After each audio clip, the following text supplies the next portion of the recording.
بسم اللہ الرحمن الرحیم۔ السلام علیکم۔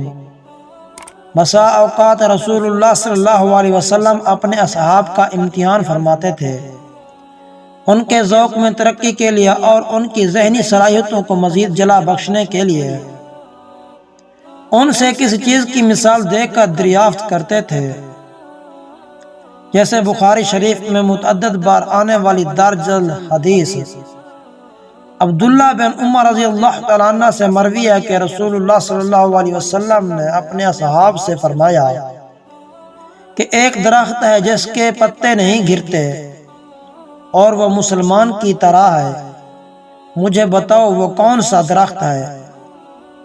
لوگ سیروں کے درخت شمار کرنے لگے، میرے دل میں آیا وہ کھجور کا درخت ہے، لیکن کم عمر ہونے کی وجہ سے میں شرم کے مارے چپ رہا۔ لوگوں نے کہا، اے اللہ کے رسول، ہمیں بتا دیں وہ کون سا درخت ہے؟ رسول اللہ صلی اللہ علیہ وسلم نے فرمایا وہ کھجور ہے۔ حضرت عبداللہ بن عمر رضی اللہ تعالیٰ عنہ فرماتے ہیں کہ میں نے بعد میں اپنے والد کو اپنے دل کی بات بتائی